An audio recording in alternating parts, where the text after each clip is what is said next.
ഈ പെൺകുട്ടിയുടെ ആത്മഹത്യ ചെയ്ത പെൺകുട്ടിയുടെ മാതാപിതാക്കൾ CPIMന്റെ മെമ്പർമാരാണ്.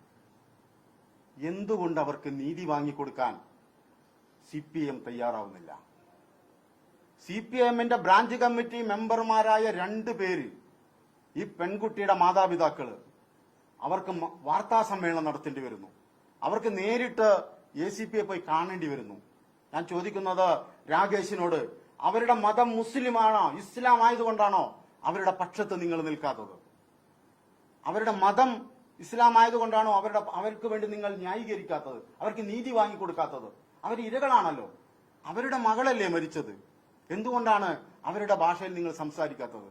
നിങ്ങൾ ആർക്ക് വേണ്ടിയാണ് സംസാരിക്കുന്നത്?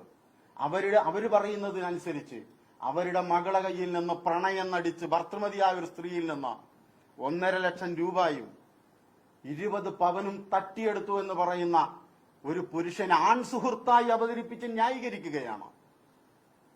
CPIMന്റെ ജില്ലാ സെക്രട്ടറി ആൺ സുഹൃത്തായി അവതരിപ്പിച്ച് ന്യായീകരിക്കുകയാണ് ചെയ്യുന്നത്. ഏറ്റവും ചുരുങ്ങിയത് ഇതിലെ സ്വർണം നഷ്ടപ്പെട്ട, പണം നഷ്ടപ്പെട്ട, മകള് നഷ്ടപ്പെട്ട പാർട്ടിയുടെ അവരുടെ മെമ്പർമാർക്ക് വേണ്ടി ഒരക്ഷരം ഉരിയാടുന്നില്ല. അനാവശ്യമായി SDPI ഇതിൽ വലിച്ചു